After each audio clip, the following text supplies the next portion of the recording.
I intended to print this one, and I just did the special session, so I stole one off of there. Do we need? I don't think so. I think we're good. You're going to make a general announcement. I think Hensley is going to. I talked to him.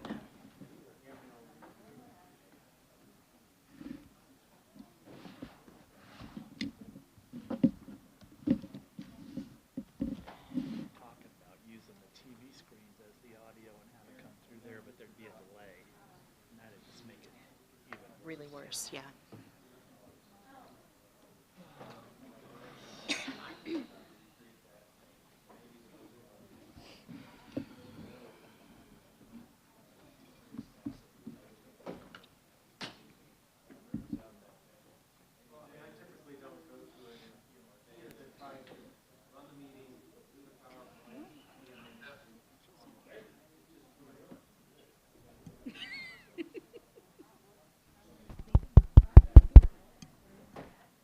You would think that since it's.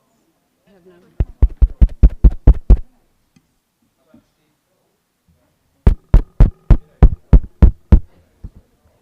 Hello, hello. Sounds to me. I was going to say, sounds to me like you're being voluntold for something.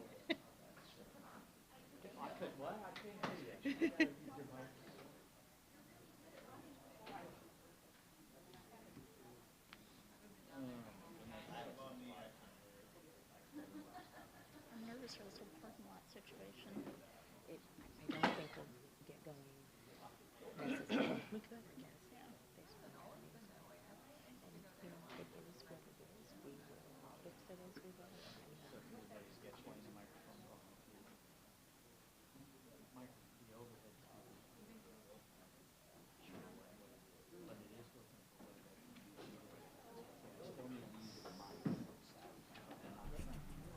Good evening, everyone.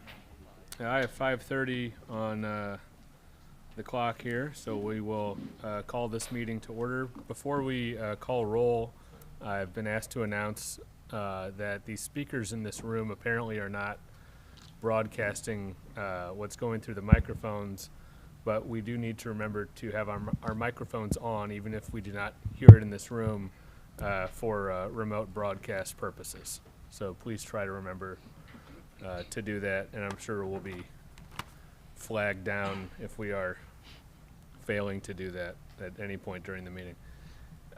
Ms. Donaldson, would you call the roll, please? Deacon. Here. Fitzwater. Hensley. Present. Kimna. Lester. Here. Schreiber. Present. Spencer. Here. Spicer. Present. Ward. Here. Wiseman. Present. Great, thank you. Next item on the agenda is approval of revenues in order to proceed with expenditure discussions. We normally do this following revenue presentations before we move on to department presentations. Ms. Perry gave a great presentation at our opening meeting last week, went over all of the revenue items and details in detail, and it's very informative. Before we move on to a vote approving the revenues as proposed in the mayor's current budget proposal, are there comments, any remaining questions any council members might have regarding items related to revenues? Councilman Spencer. Yeah. First off, my apologies for not being at the previous budget meeting. I did listen to it on my way back from Warrensburg, dropped my daughter off for school. But again, I think you've addressed a little bit of it as far as it was kind of broken up with some of the responses with questions and all. But I do have a question on the mayor's budget as far as your budget expenditures for FY 2023. The public safety tax, you have an estimation of 2.5 million. Could you break that down and what that is? On the public safety tax Yeah. portion? So where are you at on here? I'm in your total budget expenditures by fund.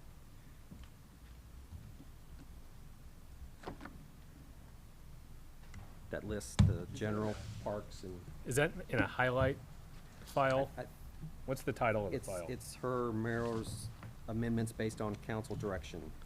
It's in that, Oh, okay, so in the full, the 9-page document. What page was it again? It was page 2. Page 2. It's just the list that shows general, parks and rec, and airport parking, all the different.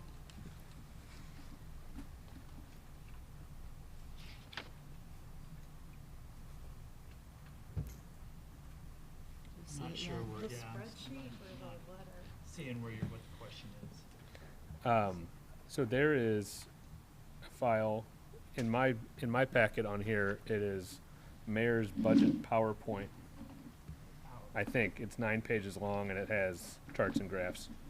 Yeah, that, it is under the budget PowerPoint, but it says the mayor's amendments based on Do you have that FY. handy? Sheila has it handy. You have it there. Okay, let me see what that was. So I think what you're looking at is actually the total budget expenditures broken down by fund, and in this particular case, the public safety tax is listed there. So we will budget the expenditures for public safety in equal amounts of the anticipated revenue. That's the number that you're seeing there. Part of it will be used for equipment. I think as we get into the individual fund budgets, you will see that we have equipment expenses built into there. There are the expenses that relate to personnel services. And I don't recall, but I think there may be a little bit of that money that's going back to the fund balance of the public safety tax. But you're seeing 5.2 because we're budgeting in equal amounts of expenditures to the revenues. Okay, so just for clarification, for my rough math, we approved the FOP work agreement, which was around 1.1 million.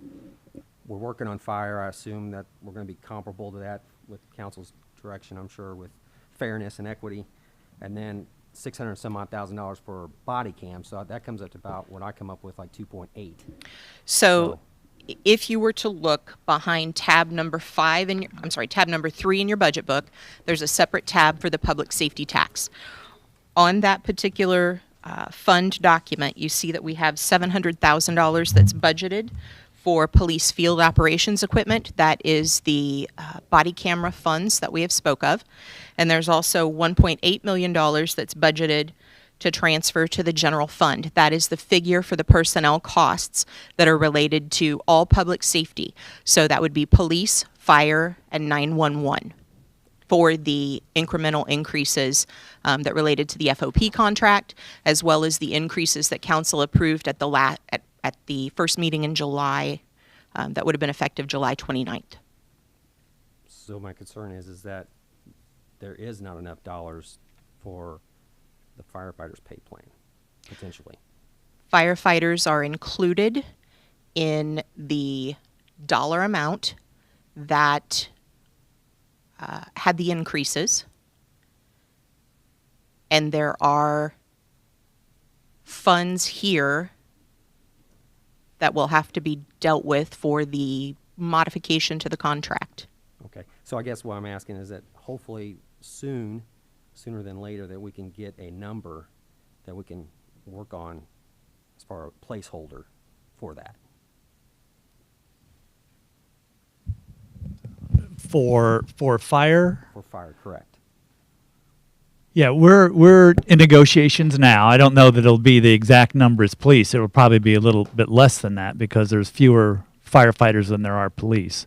But it'll all be within the overall estimated amount of the 2.8 for police, fire, and equipment. Okay. Am I missing the question? I guess maybe I'm missing the understanding of it because, No, like I said, if we're reasonably close to parity from what we agreed to with FOP and what the firefighters and you all are negotiating with, that's roughly 2.1, 2.2. And then with, again, an estimation of body cams of 625,000, I think, that gets us to the 2.8. Yeah, So plus, we still have the grant out for the body cameras, and the total may be something may have to adjust. I don't know. It's probably going to be the equipment number, but I don't okay. know. I just hope that that's kind of where we're working towards that end game of being some. I do think it is important to have as we're going through this budget process to make sure we continue to recognize that there is a dollar amount in there that needs to be for fire, that we can't keep eating away at that. I think that may be your point, which I think is a good one, yeah. Yes, yes, sir. Yeah. And just a follow-up question. We do see a workman's compensation figure in here, $400,000, but as in your budget letter, Mayor, you pretty forwardly explained that we're going to have $1 million appropriation needed for the self-funded insurance. I just wondered how come that's not really necessarily in there on this expenditures list. I'm addressing it the same way we historically have in the past, and so that has been in the past, and this is the same way we have handled that. Taking it from each department a little bit here and a little bit there, I guess. Yeah, maybe I could add. Sure. Two things. I'd say a couple of things there. One, we kind of need to wait till the end of the year to see what that number is. Of course, we estimated that number even back when we were doing the ARPA funding at about $1 million. So I think there's a couple of things. One, we wait till the end of the year so we have a better idea of what that is, because there are some additional funds that come in that offset that, not to $1 million. I think the other is we're looking at some other provider kinds of issues, and we've got Wall Street working on some of those options. Don't have that answer yet. We just got an email today with a piece of what we needed. And the other, I think it's prudent to have a discussion about some options on how to allocate that fund need. You mentioned one, maybe allocate that among departments. There may be a couple of ways to do that other than what we've done in the past, and I think that's certainly an appropriate discussion to have either at Finance Committee or Budget Time Committee. Don't have a better answer than that right now. Okay. for the health insurance. Do you anticipate something coming our way while we're in this process to kind of? Well, it's a big number, I know. And well, I think it certainly can. I think, it's a matter of whether you think it's prudent to have a health kind of a discussion at a budget committee meeting, or if you want to have it as part of a finance committee meeting, since it's not directly related to the fiscal 23 budget, but it certainly has some impact in that it has on fund balance. Yeah, and that's what I'm kind of running the string out as far as, if it's $1 million, we are then losing that potential projection number lower, possibly than that 17%. Yeah. Yes. So, correct. okay. Yeah. So maybe we can have that discussion about how you want to have that discussion. If you want to have it as part of a finance committee meeting, or I don't even know if we could do it in closed session or not, but certainly needs to happen. Okay. Yeah. Thank you again on that public safety aspect of again, our concern is just making sure there's parity between those two departments and making sure that we don't forget about some of those prior commitments that we communicated with the public as far as body cams. And we're, as you noted, we're in negotiations now. In fact, we had a meeting today, and I hope that so far the negotiations, from my point of view, have been positive. There's been some give and take, and I think both groups are headed towards trying to come to an agreement and a contract that we can get to before council to make a final decision on. But we're not there yet, and that's just a matter of there just being a lot of issues that need to be addressed, and we're just going through that process. Yeah, and I don't want to belabor the issue here, but I think pay plan is what is important to us at this point. The other fundamentals of the work agreement I'm not in the negotiating team anymore, but those are kind of secondary from my perspective in this seat and the council's perspective as well, I would assume. So it sounds very familiar. Thank you. Great, thank you. Any other comments? Councilman Spencer? Nope. Anybody else have any comments or questions on the revenue piece before we vote on it? I will say I'll echo in full-throated agreement. I'm not really sure how we'd be able to finalize the budget this year without those numbers from the firefighter union agreement. So I'm glad that it's being worked on with a lot of input from everyone involved. Any other comments or questions, or do I hear a motion with respect to projected revenues?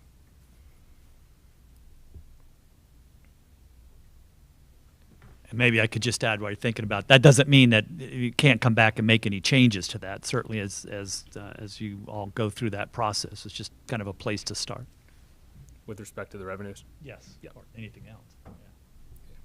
I'll move to accept that, Chairman. We have a motion and a second to accept. Is there any other discussion, commentary, questions from the committee? Does this require a roll call?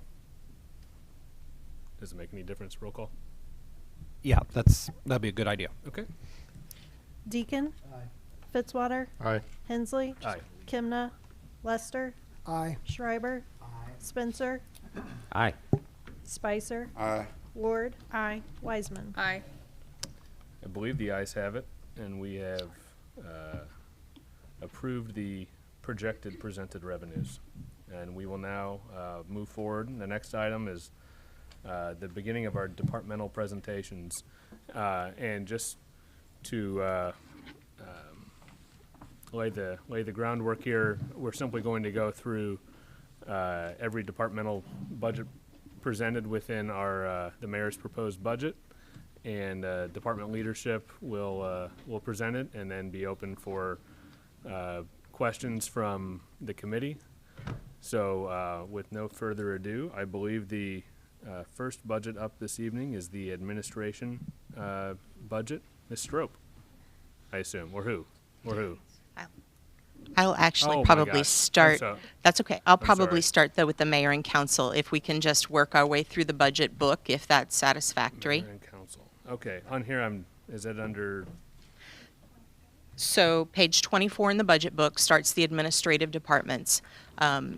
This is intended to be all of the administrative departments, so if we can just work our way through, eventually I think we'll hit every, okay. I was just Department looking at this, director. where it's just listed as administration. Yes. So there's a lot under administration. there is. And I made that mistake on purpose. I just wanted to make sure everyone was on their toes this evening, because we need more of that. Okay, please feel free to proceed, Ms. Perry. So my intention is really just to kind of cover the things that had changes or modifications to them. In the mayor and council, the modifications that we had were a slight increase over the adopted 22 budget for office supplies. This would include additional council iPads and cases for any incoming council members or any that we might need to replace. And then also the security. There has been a slight increase of $250 for security. There was a change in the security company that we utilize for council meetings.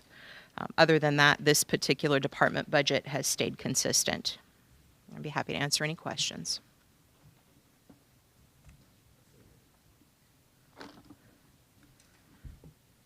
City clerk would be the next department.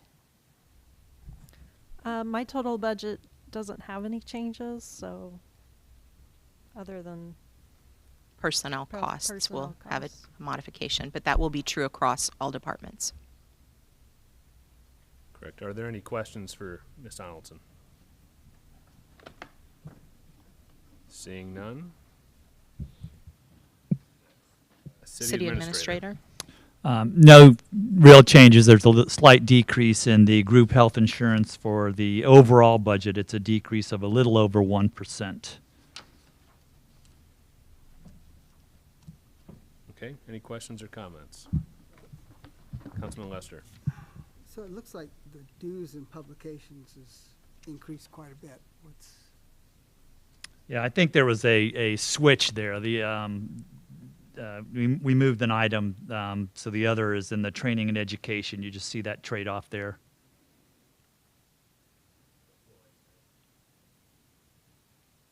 So one went from, dues and publications went from 700 to 2,000, and training and education went from 2,000 to 700.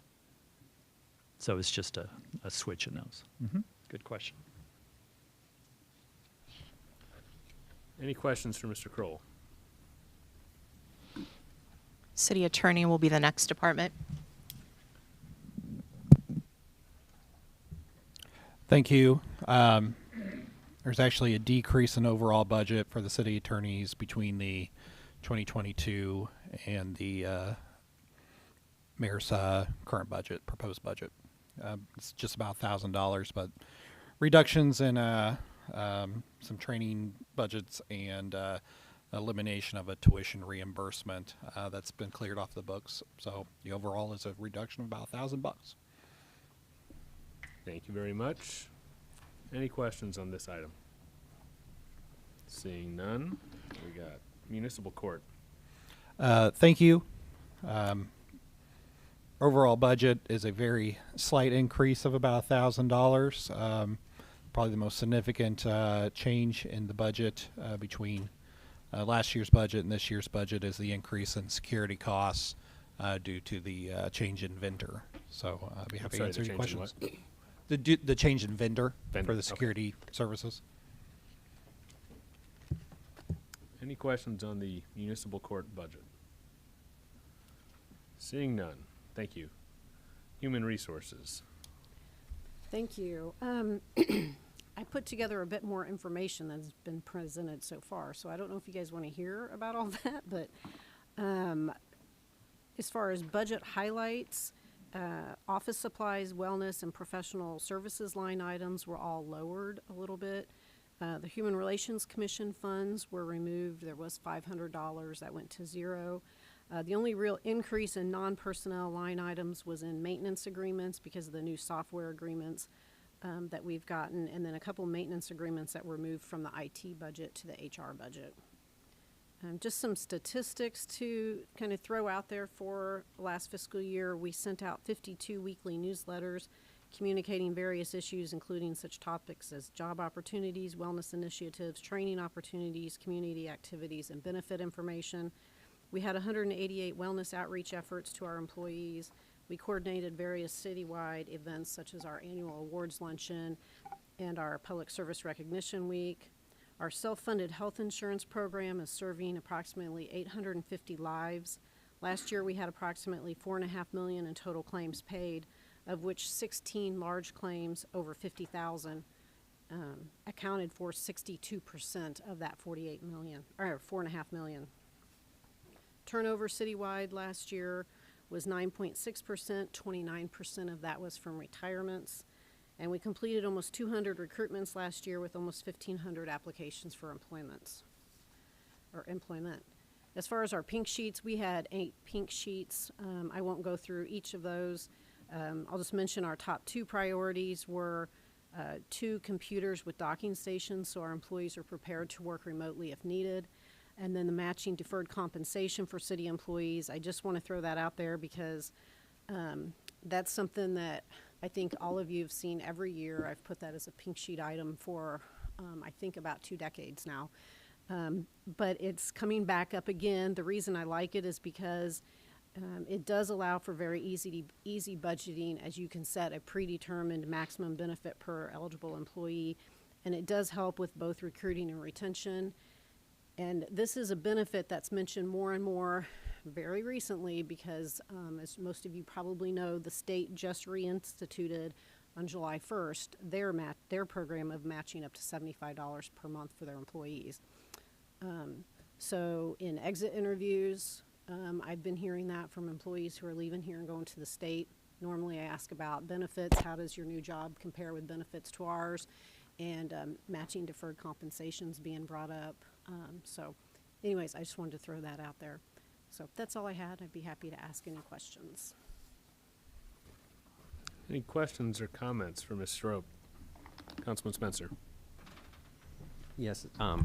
So some of the statistics that you might, I have a question on is how many exit interviews did you do over this year? We just started doing the exit interviews, and I think I've had 3 or 4 now. So we have not, I've always thought that was a process and a procedure we've done. It was, we did for years, and then we stopped doing them for a while. And What was the reason behind that? There was really a number of different reasons and conversations between city administrator and I decided to not do them. So it's kind of come back up, and he and I talked about it and agreed that we would do them. Okay, I thought that it was kind of the council's direction for some years that would be a continued practice. So I'm encouraged that we pick that up again. So Thank you. If I could, though, I would say there have been several, at least a few instances where you've done those, because I know that there have been some Yeah, specific areas. and have always continued to do them if the employee asks for one, or if there's been some concerns from the departments or things like that. So I don't want to say that we didn't do any, but we did not do them routinely, regularly. Thank you very much. Any other comments or questions on the HR budget? Seeing none. Is it finance next? So the finance department had approximately a $49,000 decrease. You'll notice that there is a decrease in personnel services from adopted 22 to what's proposed here. We have had several positions that have been vacated. These new personnel costs take into effect individuals that have stepped into different roles, and if positions are vacant, have dropped the allotted amount for those positions down to the minimum of the pay range. Some of the small reductions that we've had in finance, there's a small reduction in printing, a small reduction in operational supplies. We have had a reduction in training and education to account for the trainings that we would typically go to and taking out some of the things that are no longer needed. We have added tuition reimbursement. We have one staff person who is pursuing a degree, and so the tuition reimbursement has been added for the FY23. And then there have also been some reductions in personnel services that are minor but take into account if we need any additional auditor consultations. Maintenance agreements increased by about $12,000, and this increase was due to the Bonfire e-procurement software that was added by council in the current fiscal year. And those are really the changes in finance. I'd be happy to answer any questions. Any questions regarding the finance budget? Just, Councilman Lester. just curious about the software. Has it met your expectations as far as better functioning of the department? I think it's being used on a regular basis. The purchasing department likes the fact that those things are electronic. They're able to be managed in a more reasonable time frame. As a staff person who's used it, I kind of like having it at my fingertips to be able to access at whatever point it fits into my schedule. So I think you could probably get feedback from others that have used the same. Thank you. Great. Thank you very much. The non-departmental budget. So non-departmental has had a few modifications made to it. A few of the larger things, the professional services line, you'll see a fairly large increase there that I'd like to explain. There is a cleaning service that's being used for cleaning at City Hall, and previously this had been handled by a part-time building service worker in the police department. So there was $20,350 that was moved from the police department budget into this non-departmental budget to cover those cleaning services, as well as an additional $16,250 to cover the contract that we have with the cleaning service. The economic development line, this is also a line that the mayor reduced as part of her amendments, reducing this from $185,000 to $150,000. And special events was reduced from $7,000 to $5,000. This was also part of the mayor's modifications, and that actually covers the Public Service Week, the employee luncheon that occurs during that time frame, and things like that. I really don't have any other large modifications in the non-departmental.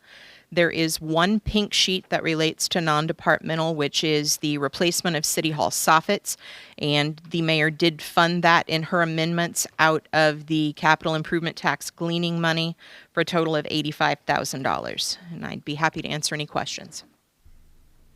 Any questions on the non-departmental budget? Councilman Fitzwater. Just the question about the decrease in the JC rep. we're proposing to reduce that by 35,000. Is that I thought that was 25. going to go from 185? 185 to 150. Oh, that is, I'm sorry. Correct.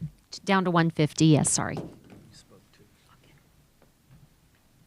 We've got a lot going on in the community, and I mean, I think the response we've gotten from that organization over the last year has been outstanding. So I'm going to be working over the next few meetings, see if we can't get that back up to 185,000. I mean, I think that's a critical service for a lot of the projects we're involved in, and I just hate to see it's probably more of a optics from their perspective than the real dollars, although I know the real dollars are significant. So hopefully we can work to try to get that back up. Well, thank you. Appreciate those comments, Mayor Turgeon. Thank you, and I agree. And at the last meeting, and it may not have been, I know there was some audio issues, so I did mention at the last meeting that while I did make that budget adjustment, that I would prefer that it stay at the 185 level. So that would be a change that I would also support. Okay, thank you all very much. Any other comments on the non-departmental budget? Seeing none, the IT budget. So the IT budget has some modifications as well, some minor, some a little larger. There have been small reductions in copies and office supplies, as well as operational supplies and dues and publications. The area that we have had a large increase in relates to the telephone service for our hosted VoIP and then the general fund phone services. That's running approximately $8,000 a month, so this does have an increase of $40,000 in it for the fiscal year FY23, and that's really the only significant change in the IT department. There is one pink sheet item that is necessary for me to at least bring to council's attention, and this relates to data storage. And it would be to replace the current data storage arrays that lack the capacity to support the city's growing data needs. This is a request for $275,000, and while I understand that that is a large amount, I need to bring to the attention that the small independent manufacturer that we originally bought the equipment from has discontinued the products and been bought out by a larger company. And currently the storage arrays are at maximum capacity, and they will be completely unsupported in 2026. So this request would replace with new storage arrays from a mainstream storage vendor that's unlikely to collapse or be absorbed by another company. I'd be happy to answer any questions. Any questions on the IT budget? Councilman Spencer. Yes, I share in your concerns in that. I think that's an important aspect of how we function, so it has to be dealt with. I guess another issue that tails into that is cybersecurity. Is there anything there that we should be, being prepared for? So we have, in the current fiscal year, contracted out some of the services that had previously been done by our network administrator. It was a position that was vacated and that we struggled to fill. So we have contracted those out, and part of that contract is as they come in and look at our systems and our networks, that they will provide a security assessment as they progress through the system. We've also hopefully put a little bit of money into the budget and have a little bit of money in the capital improvements budget that will allow us, if the need be, to potentially do some other small security assessments. But a large security assessment is quite a large undertaking, as well as substantial dollars for that. Is there a way that we can get some kind of reference of what kind of number we'd be looking at for that? We've gotten some price quotes, so I do have that. That's something I can provide to council. Okay. Yeah. Thank you. Mr. Kroll. Could I just note also that, was it 2 or 3 years ago, we had Huber come in and, knock on wood somebody. I don't have any wood here to knock on, but And they did a thorough, from my point of view, assessment and made some recommendations. And I think we followed up on all of those, if not the more significant of those. So. We did, and we are also now continuing to follow up now that we've had a transition with the network administrator so that they can review those particular systems as well. So we are continuing to do assessments as we progress forward. Just to follow up, I think that's kind of really brings it to the focus of our community when we had the university here at Capital Region have such a major issue there this past or the summer before. So I think it's something that we continually have to monitor, and thank you. Councilman Lester. So data storage system, what you've got here is that's a one-time cost, and then there's some ongoing costs, or? That would actually be a replacement cost. It would allow us to replace the current data storage with new equipment, and that equipment would exceed our capacity needs at this point. But the bigger issue as we move down the road, having the capacity to increase the storage if need be. And right now that is not an option. We don't have the ability to add any more trays, which means no room for growth. And just, would this be an appropriate item for sales tax G or H? It would be. Okay.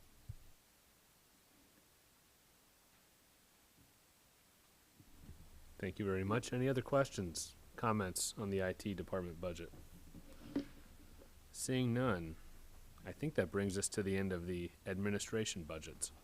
Great. Any other comments, questions on any of those budgets that we've just had presented before we move on? Seeing none.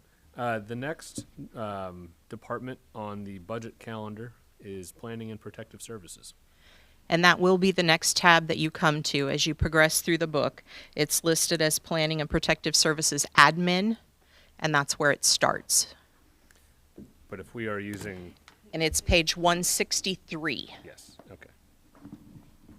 Because on our tablets, the next one is Police Department.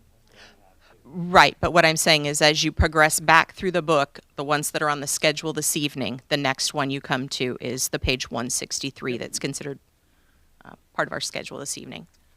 Wonderful. Mr. Sanders.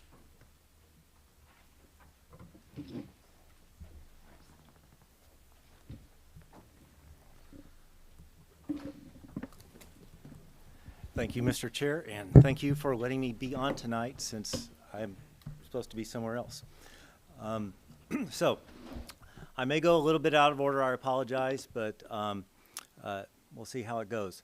Overall, we have 22 full-time staff currently in Planning and Protective Services, 2 vacancies and a couple part-time folks. We have 8 boards and commissions that we staff, and I'm going to kind of go through each department quickly. On the administration side, that's the folks at the front counter downstairs and my administration assistant. Basically no budget changes except for the salaries approved by council previously. Property maintenance, pretty much identical. There was a part of a full-time employee transferred basically on paper. They had not been functioning in that department. They were supposed to help with admin tasks, but due to the desire for chain of custody of some of our legal paperwork and also our SmartGov software, we're putting that person back into the actual account that she is doing work for, and that's in the 530, the neighborhood services. There are 2 pink sheets on property maintenance, the same 2 you guys have seen for years and years. One is abatement. I do not feel that is necessary with the recent ARPA funding of $100,000. The other one is the one that we normally have in there regarding the abatement cost recovery that we have with tax liens being paid and the administration fee that we have on that. Normally what we do is we have a low number, $10,000. We eat up that abatement money, and then we come back and ask for more. I believe this year we're doing pretty good at not tapping that threshold. I may be wrong, but with some of the properties out of some of our nefarious property owners, we're doing less and less abatements. Most of those are the large abatements, boarding up and things like that. The building inspections division, no real changes there on the budget. To where there are changes, environmental health, I believe the mayor's budget calls for eliminating the yard waste compost program. I would just like to note that we have to contractually give them 120 days notice. So if that is going to be eliminated in the budget, I would request that the finance department accounts for what parts of that contract we do have to finish out to meet that 120-day requirement. I defer to law and finance regarding the contract. The other area of changes is 2 FTEs are being recommended for elimination out of the 521 budget. That is the current planning, the city planning budget. That is what we refer to it as. The city planners are the ones that work with the development community, businesses, residents, people that accidentally built their house 2 feet over a property line, deal with those types of situations. A lot of customer service there. So if we go back to our 1980 FTE allotment of 1, we would be down to 0.7. Luckily, we do have 4 planner positions in this division, 1 from current planning and 1 from the MPO currently are filled. Certainly, we could flex the person who's a current planner to an MPO planner and continue to keep that person on staff. The MPO budget is 85% general revenue. It is not, 85% non-city general revenue, 15% general revenue. So I want to point out, if you're eliminating a position, 2 positions and 1's filled, and we're sliding 1 person over into the MPO, we will be operating on 0.7 FTE, but you're only eliminating 85% of an FTE, not 2 FTEs. Did you catch that? Okay. There's 4 jobs. 2 are 85% paid for out of other funds. 2 are general revenue. On paper, we're eliminating the 2 general revenue positions, okay? I'm getting excited and not breathing. The 2 MPO positions are funded 85% from other sources, federal and Cole County. So I'm saying in reality what we'll do is we'll take that current person who's employed as a current planner, put them in the MPO. We will flex when we have to. We will do what we need to do to take care of the customers with that 0.7, which would be the planning manager. So you're not really eliminating 2 positions, you're sort of shifting, and all of a sudden you're going to be flexing through that, because there will be times when that 0.7 person has to go on vacation and the MPO person will have to step into the current planner role and serve that customer and not charge the MPO for that time. So what's happening is the revenue is not coming in. The budget is fine from the city standpoint doing that. I just want to make note, the revenue is not going to come in from the city, from the MPO planner doing city planner work. So that's basically 80% of a full FTE. So I just want to make that clear so that you know what you're doing is you're not really knocking 2 FTEs off, you're knocking 1 point, whatever it is. And I did, for historical purposes, do some research. In 1980, they had 1 city planner. In 1996, I couldn't get all the dates. 1 senior planner and 1 planner 2. That continued basically on until the MPO was formed and a senior planner was hired. Then in 2007, it got up to 3.5. And then I am responsible for 1 new FTE, and that was around 2018, 2019. I approached the council about hiring out a comprehensive plan or hiring a staff member. We have accomplished that comprehensive plan. Yeah, we don't need the staff member. It's nice, it'd be a luxury. But I feel confident that 1 FTE being removed will work. Certainly, we've gone since May with 2 of them not filled, and certainly we can go longer. Don't know how long that is, but at some point, it will be unsustainable to have the MPO and current planning staffed by 3 people. I do not know any MPOs that are staffed by less than 2. I did meet the 1 gentleman once that did staff the 1 MPO by 1 person.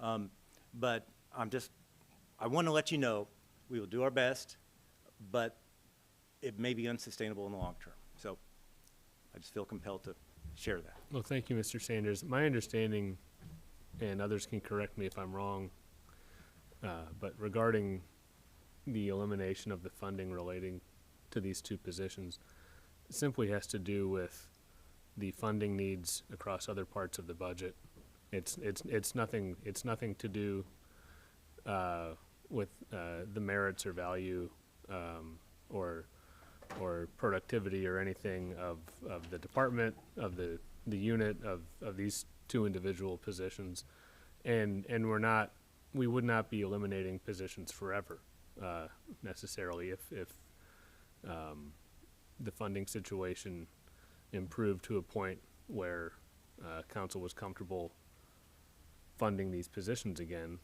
I think it would only take a vote of the council to do so.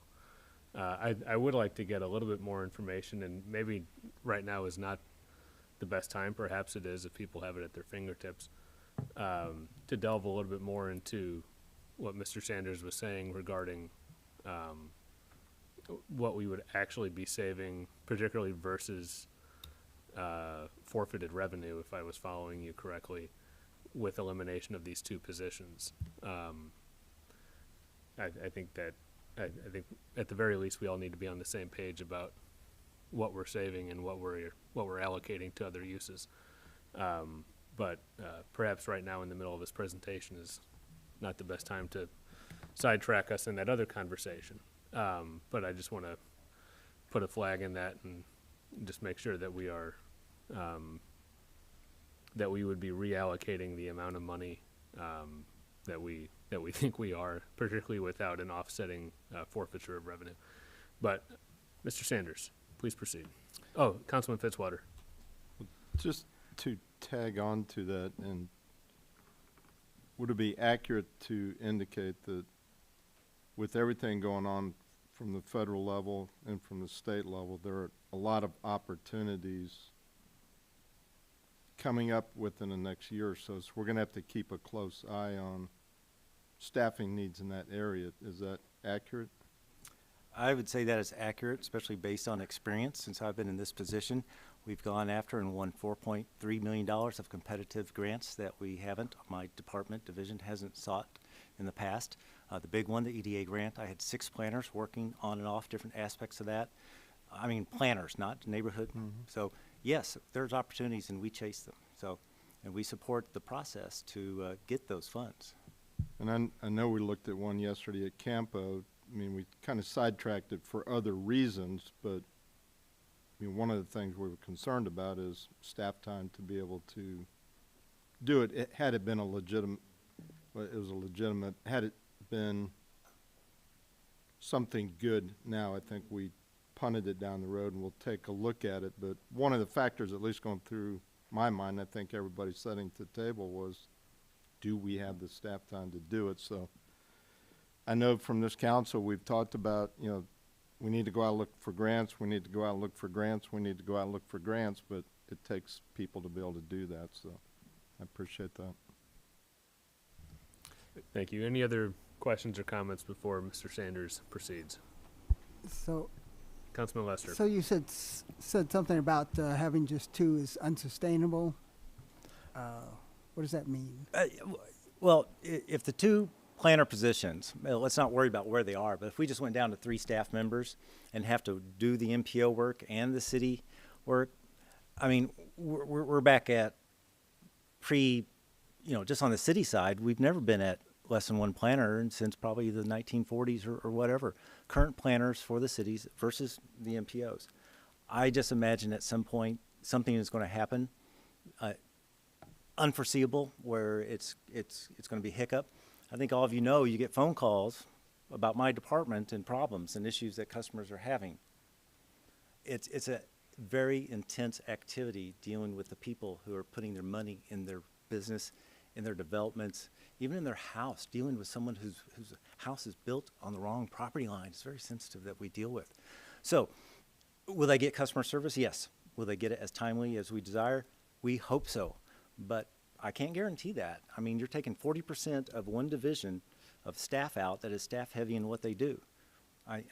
But then again, if I may, I didn't mean to paint it dire that the world's going to crash not having the 2 planners here immediately. Certainly over time, and we will flex and we will do the best we can to work with what we have. I would say I'll just go on. So now I'd like to turn this over to Rachel. Now that I set her up, I would appreciate it if I could do that, Mr. Right, Chair. Ms. Enzi.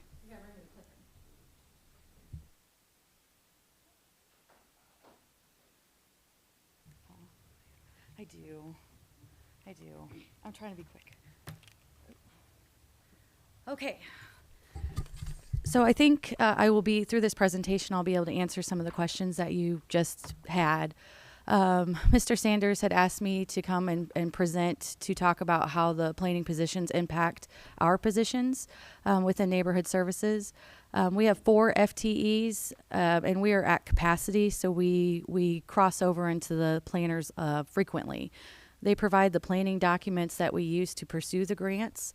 And then on the back side, once we have been awarded the grants, we use them for site development with developers, with folks that are bringing money into the city.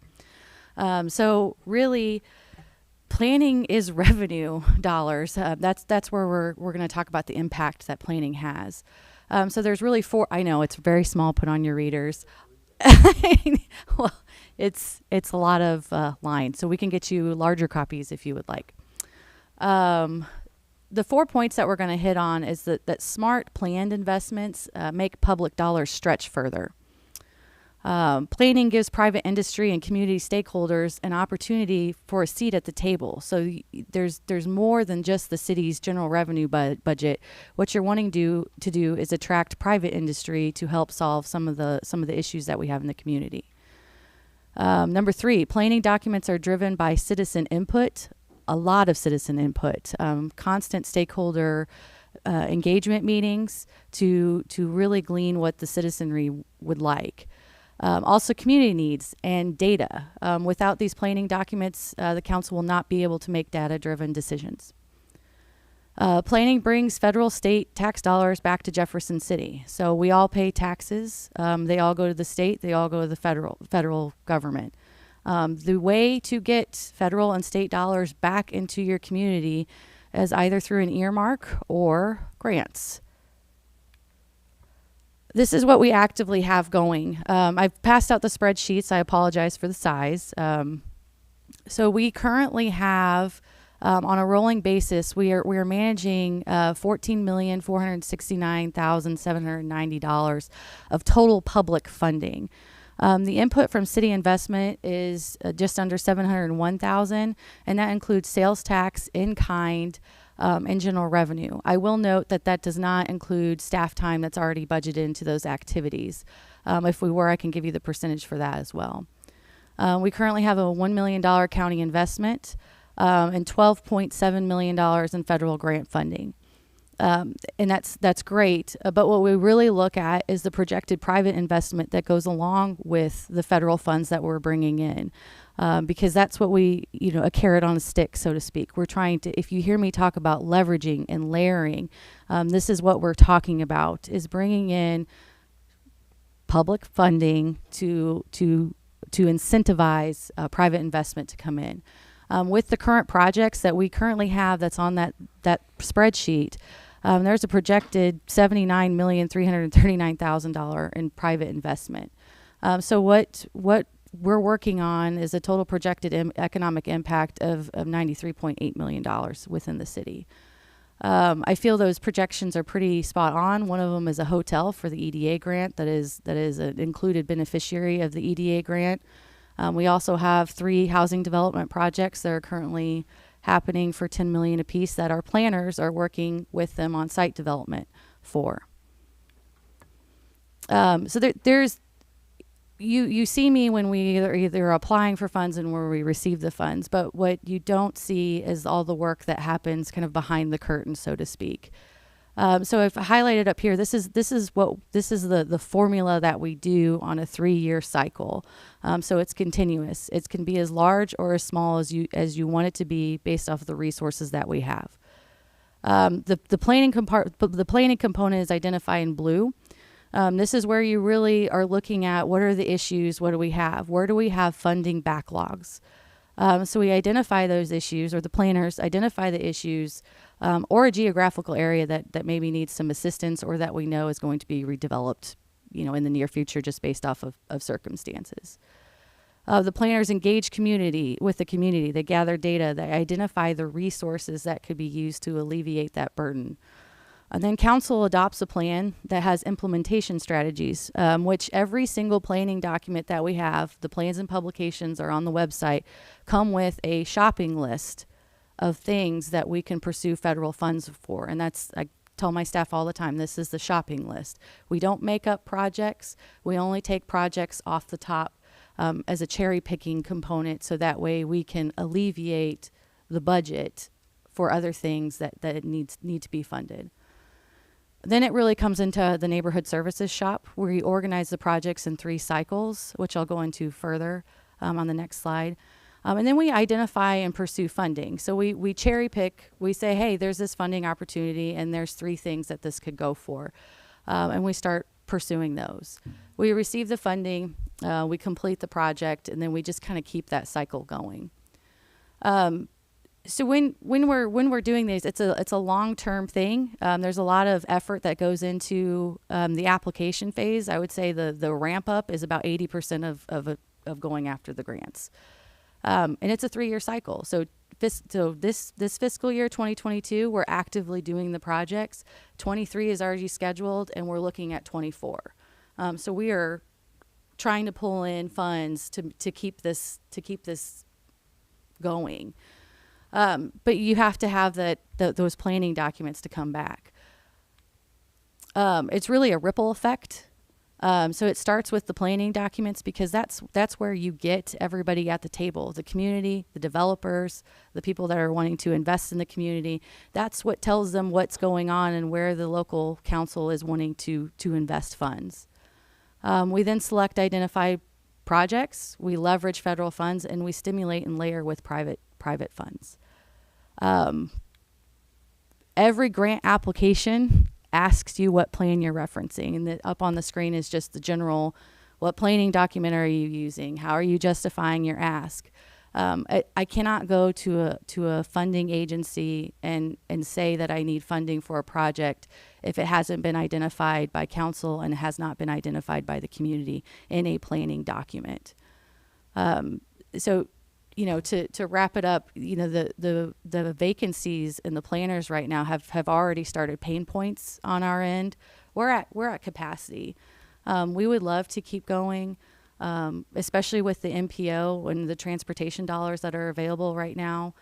Being able to start the processes that we just discussed has a huge fiscal impact if we don't have those positions filled. And I don't know how long we could do it. Right now, we are at capacity. We are just busy managing the funds that we have in an efficient and effective way.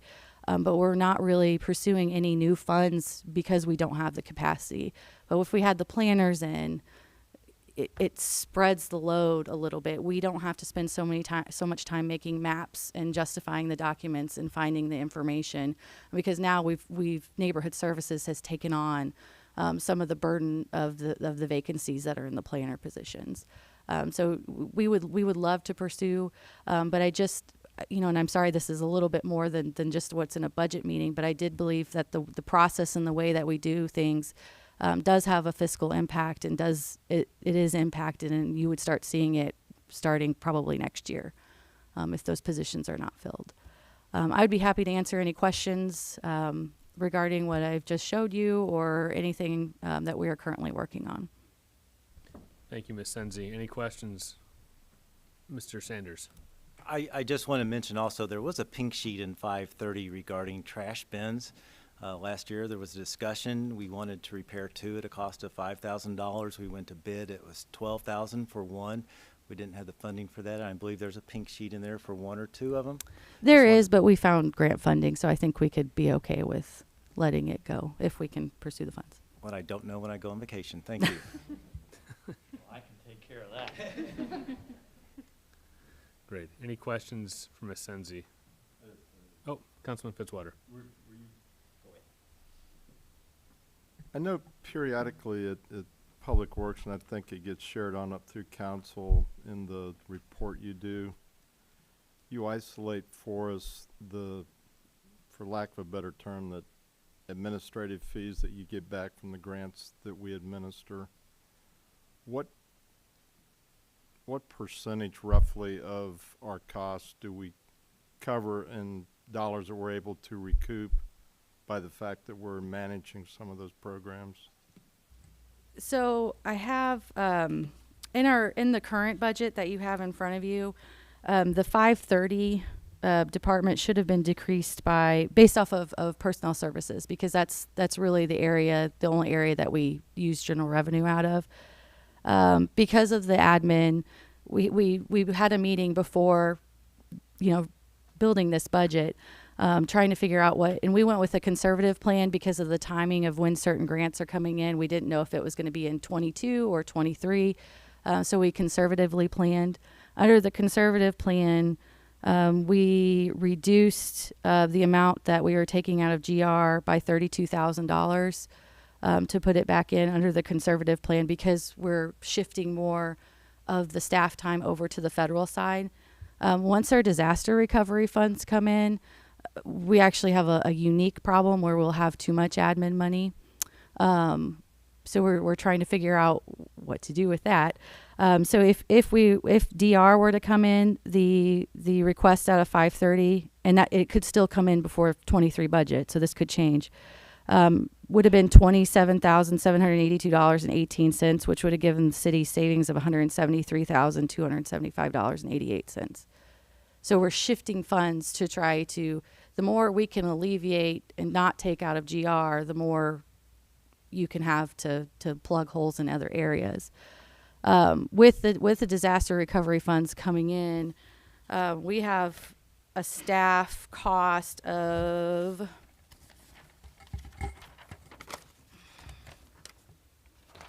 monthly. Now this doesn't include the current pay increase, so I'll have to redo these. Monthly is $22,587. Once the disaster recovery funds come in for that admin, we're gonna have $25,464, which we're leaving about $1,800 on the table every month. So and we've talked with the city administrator on what to do, and we've really kind of decided let's go through this budget process, and then we'll figure out, do we absorb? Do we roll those program funds into the programs? Do we do some sort of staff increase, pay increase? We've looked at different scenarios on how to deal with that, but yeah, we're trying to shift as much over to the federal side to bring more into the general revenue. If I could just comment on that, I appreciate that, and I'm guessing there's no one around this table that didn't know that. I just wanted to make sure that we were kind of thinking about that as we go through this process, because not only are they just projects, they're projects that meet critical needs within the community. And you talked about housing projects we talk about housing projects or the need for housing in this community all the time. So just hope that we will keep that kind of front of mind as we go through the final discussions. And I appreciate the fact that you had the information readily available. Thank you, Mr. Chair. Thank you, Councilman Spencer. Can you be a little more clear as far as when you say manage projects, what do you actually mean by that, as far as making sure that the project and the people receiving the money are making sure that the application process and all the bills and costs fall within the guidelines of what that grant was initially? Right. So that's a great question. So there's kind of two types of grants that we deal with. We deal with pass-through grants, which mean that we're getting the funding to then pass through to somebody else. So a lot of our CDBG funds are pass-through grants. We're granting an individual, an entity, a developer through those funds. We also apply for funds to use for projects that the city would like to do. So those are handled somewhat differently, but somewhat the same.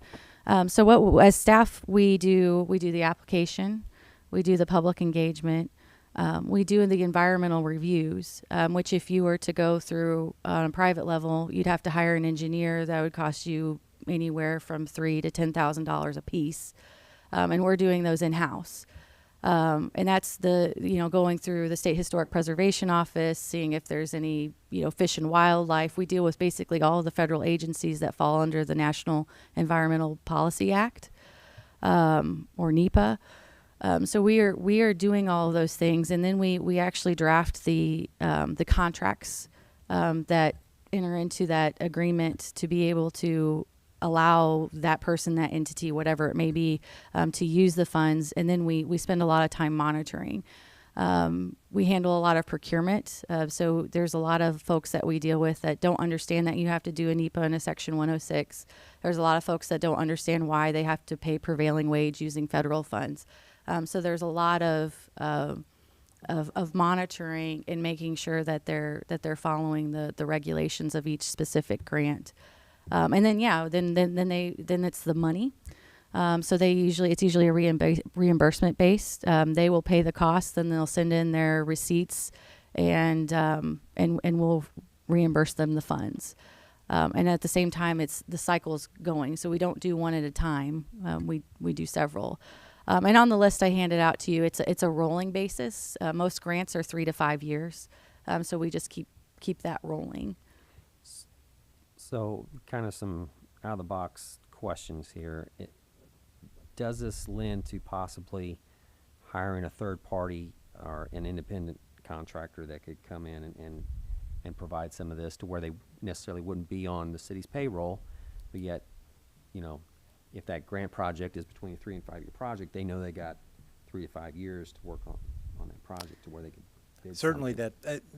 that's an option. Actually, as this money started to become prevalent and quite a bit, we actually took a course, I think HUD put it on, about the pros and cons of outsourcing. And they sort of went through 3 scenarios. One is do what you can in-house as much as you can, even if you have to borrow from some other people because it's in-house and you can control it. You can go out and just farm the whole thing out, certainly, and pay a lot for, maybe more than your admin fees. I don't know. Rachel might know more.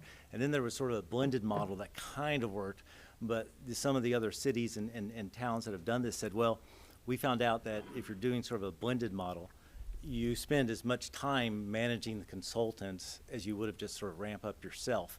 So my take, and Rachel's might be different because she does it, but my take is there's sort of 2 models. You do it in-house, or you farm it out and just kind of rely on them and auditors and things like that. And Rachel may have more insights, and she actually manages the programs.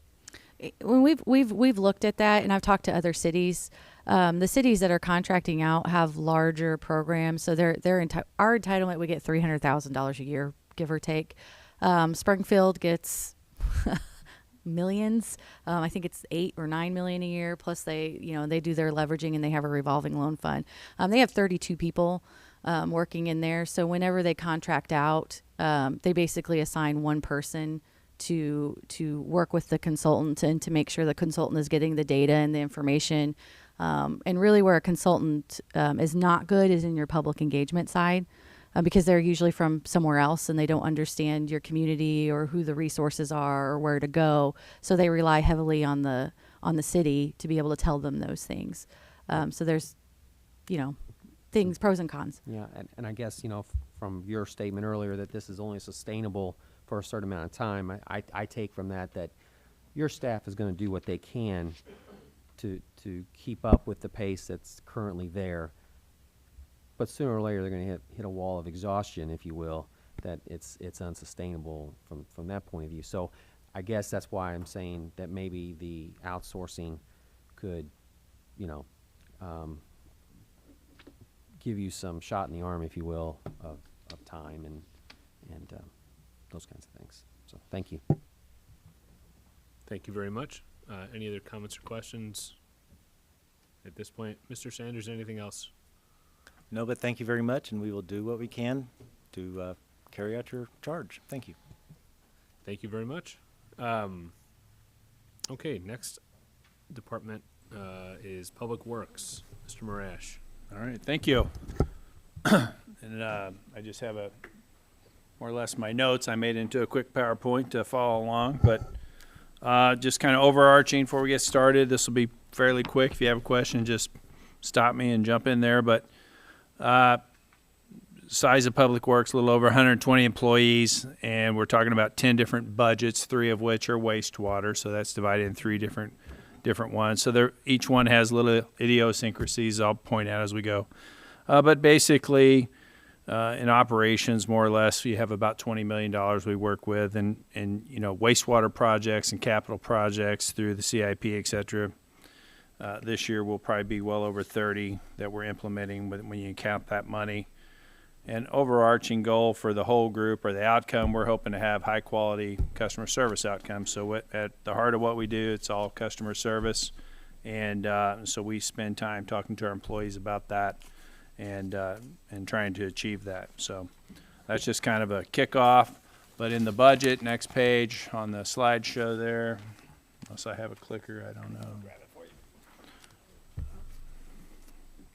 It's page 191. And it starts with central maintenance. It's a little seems a little out of order sometimes. I think central maintenance, the reason it's this way probably many years ago now, it was in kind of the planning side, central maintenance. So I think that's why it starts here. But anyway, central maintenance is page 191. And one thing I do on these budgets, just kind of point out, I always go back and look at, what's the mayor's budget versus maybe the last actual was 2021.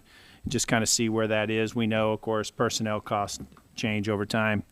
And so this one seems a little flipped, but when we look into that, we were funneling a lot of insurance proceeds for hail damage through that budget, so we were still working our way through that when we had the big hailstorm. Another thing I like to do is just look at a lot of these budgets, just reinforce how much is personnel costs. In this case, almost 95% of it is personnel and parts, and the parts is not just public works parts, that's citywide parts, and whether it's a police car, fire truck, what have you, a bus, they all go through there. There are some reimbursements for some of the then that happened later that happened for the enterprise funds through that, but the parts are tracked that way. Just on a pink sheet basis in this budget, we had a couple shop trucks funded through that, through the sales tax. And one thing, the reason I put these on here to kind of highlight is, look at the year. They were model year 2004 and 05. We have a lot of that in our fleet, not just here. But basically, when you talk to our central maintenance folks, you can't get parts for trucks like this just off the shelf from Ford or whatever they happen to be. You got to go aftermarket and just supply chain. It's just difficult to do this, so we're very grateful that these 2 trucks were funded in the mayor's budget. Our facility at Central Maintenance and Transit, they share a facility. That was a facility funded originally back in the 80s through transit grants, and it's a shared use facility, but transit funds did pay for that by and large. And so right now we're in a process of completing a study using transit funds to study what we should do with this facility. And I think that's being reviewed right now by the transit folks at FTA. But once that's done, then we'll make the rounds through all the various council committees and talk about it. And then comes the process of trying to apply for grants and see where we can go with that. But assuming the council signs off on the final study. The example of the major things that go wrong, this facility right now, we have our large lift that picks up buses and the big fire trucks, things like that. It went down and we pieced it back together several times. But anyway, we ended up getting a grant, put in for a grant through the transit funds to replace that. It's about somewhere between a $200,000 and $300,000 lift replacement in that building. What happens is it's down in a pit and the walls were caving in, so there'll probably be a lot of concrete work. That's why I kind of give a range here, but we can pay through that through transit grant funds. But be happy to answer any question or go on to the next one. Any questions? So the next budget is page 196. That's Public Works Administration, where basically myself and 2 of our administrative assistants are in that budget. It's almost all personnel and gas funds. So what the gas and oil, I believe it's entitled, excuse me,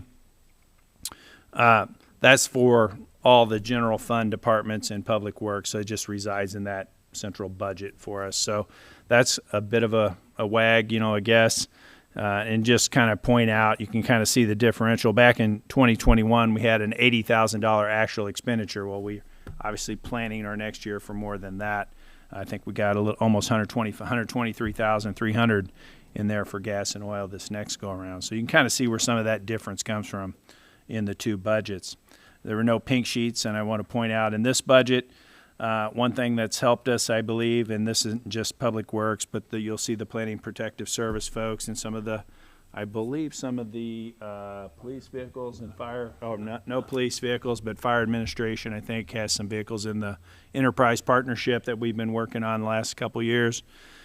We think that's working out nicely from a it's kind of the passenger vehicle standpoint. If you want to know more about that, Britt's here. He knows a lot more about it than I do, but basically they kind of indicate what vehicle we should purchase through a state contract so they can get the best resale out of it later on, and we keep cycling that.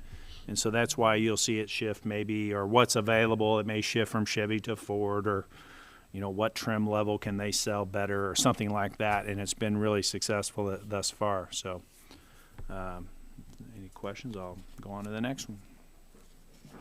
Any questions? Please proceed. Then we get to engineering. So that's page 198 in the budget book. You can see just very little difference in the last couple years versus proposed budget. But that's obviously our heavy on people, have a little bit of equipment, but that's mainly computers and paper and things like that. So 98% of that is just our staffing. There were no pink sheets in here, and really what we used to have pink sheets for, occasionally we'll have a survey instrument or something like that's a little expensive, but it used to be passenger vehicles to haul these people around, and that's taken care of under that enterprise contract. I just point out some of our significant projects they're working on there. High Street Viaduct, obviously, that's these are the first three there, kind of in that same line, are all city county projects. High Street Viaduct, Stadium Monroe.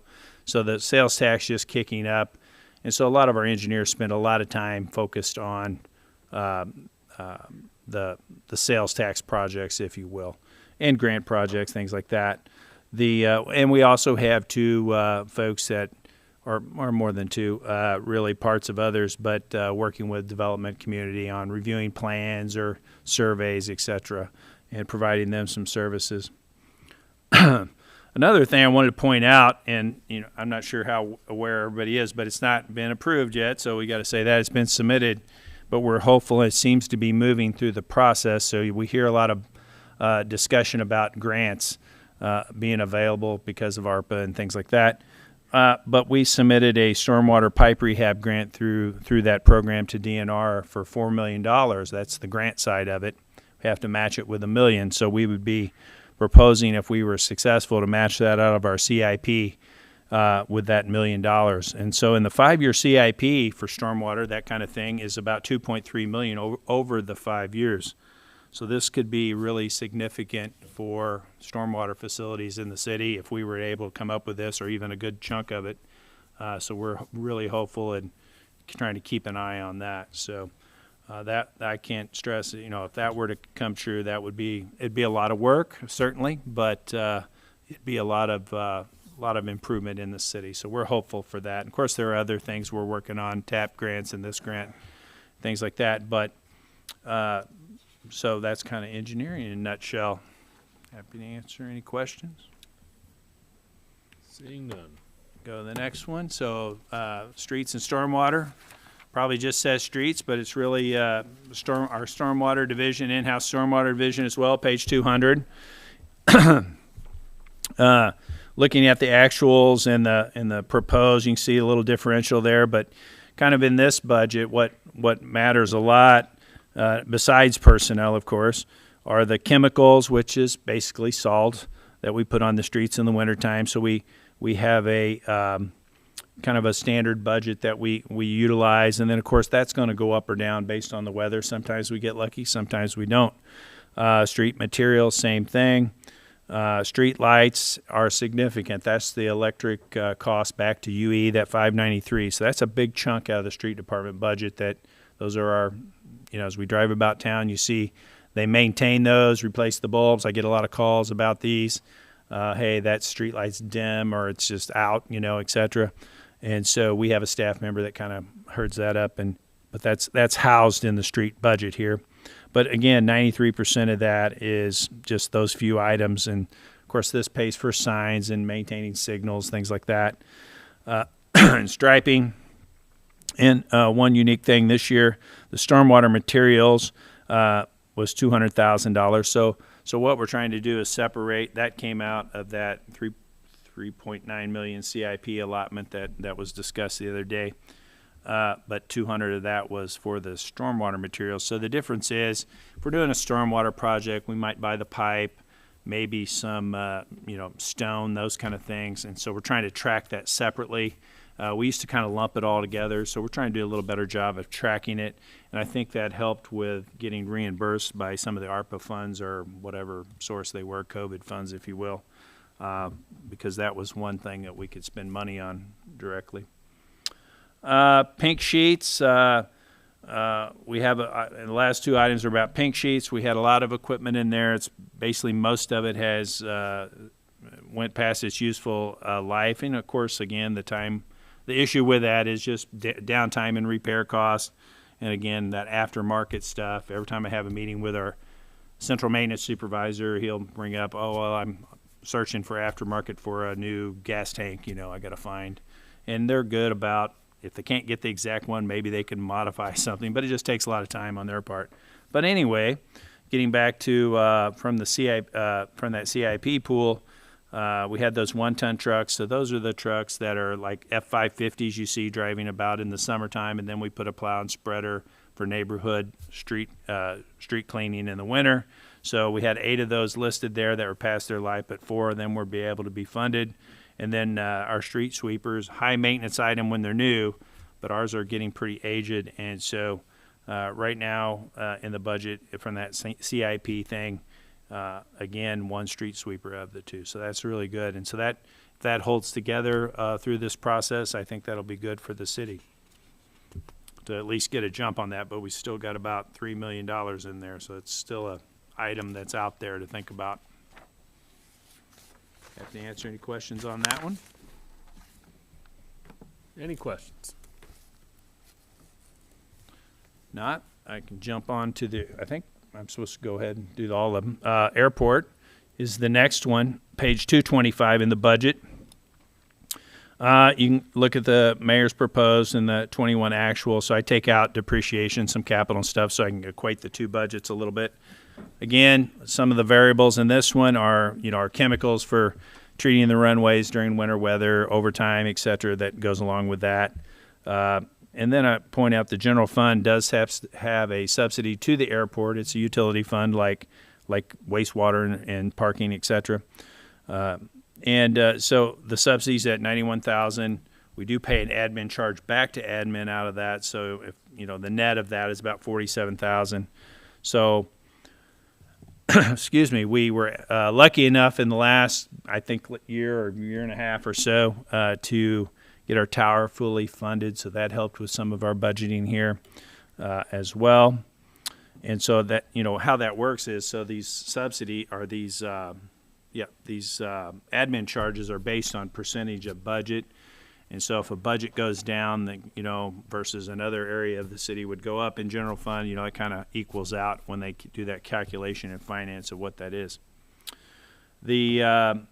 Had a couple pink sheets that are unfunded, but, one of the things in this budget, or it's not really reflected in the budget, it's more of a CIP thing, but we were lucky enough to get funding for a new tower at the airport in a federal bill, infrastructure bill. So it doesn't fully cover it, but there are other grant opportunities that are tagging on. We just got a 100% grant to do the property evaluation, some environmental, so we're getting that started. So as we work through this, I think MoDOT's being a good partner in helping us look for those funds and put that project together so we can be successful with it. And then any match would come out of our typically come out of our half-cent capital improvement sales tax. And we have a little portion for airport there. Have to answer any questions about that one? Any questions on the airport budget? Seeing none. Are you also doing parking? Go on to parking, page 233. Now, this is a utility fund that has no subsidy, so there's no impact on the general fund. And I got a typo there. This should be 2023 budget, not 2021. But it's a little over $1 million. And our revenue, you can see where our revenue is coming in projected, so it exceeds our budget. We pay an admin charge about $160,000, and we have been building a fund balance for several years now, so it's about $5.5 million. I took that out of Sheila's 5-year model for the projected 23. Pink sheets, we did have to buy that was funded, that had to buy a fairly significant piece of equipment. It's called a toolcat. It's basically a bobcat with wheels, and it has a lot of replacements. We use that in the downtown area. It's narrow, so we can get on sidewalks and in our garage. Very useful piece of equipment. I think the current one we have is like, I want to say 12 years old, something like that. So it's pretty rusted up and needed replacement. So one thing we did put in here, and we hadn't done this in the past, but we feel pretty strong that we're going to need an increase. So if you look at our revenue and what we're putting back into that fund balance this year, it's pretty low. I didn't jot it down, but it's been $200,000 to $300,000 in a few years back. It's including buying this piece of equipment. I want to say it's in the $40,000 range. I could look here real quick, but it's pretty low. And so that obviously, we're starting to catch up with our expenses. They're starting to catch up with our revenue since we haven't adjusted anything. Certainly when we go, our studies being done on our current garage, whether we're going to replace it or in just wholesalely replace it or major repair, that increased discussion would certainly have to go hand in hand with that. And in my estimation, we should probably do about a 10% increase anyway, whether we get to that project or not, just to kind of get people in the mode of catch up on. We haven't raised the rates in over 15 years, and there's obviously big repairs being needed there. So that's something that we probably need to talk about more in a different format, maybe a Public Works and Planning meeting or something like that. But that's something we wanted to point out through a pink sheet. Any questions about that budget? Questions on the parking budget? Seeing none. Oh, Councilman Fitzwater. Yep. Well, just a comment, and I'm glad you raised that issue. I mean, I know we're looking at the Madison Street garage. There's been discussions about others that have been put on the side for now. We've got the issue and how it overlaps in our parking, but at the MSP site. So, I mean, I think it's a serious conversation we need to have to not only have we not increased building costs as we have seen in every other project we're involved in are going up substantially. So I don't know. I would encourage us to do that sooner rather than later to try to get those discussions at least started. Thanks.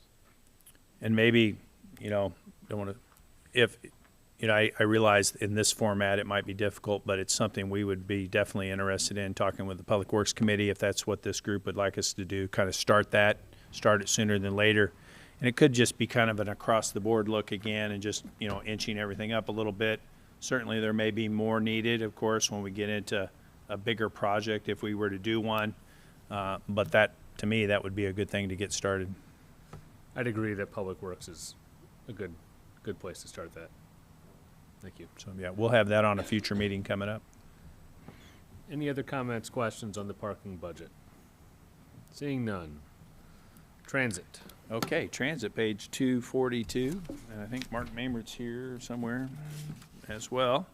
But basically, looking at this, you can see the budget versus actual, looks like it increased a lot there. And I looked at that because this one's a little out of line when I look at the other budgets. And it seems to be we've had a adjustment in a negative adjustment in the spreadsheet here in your budget book.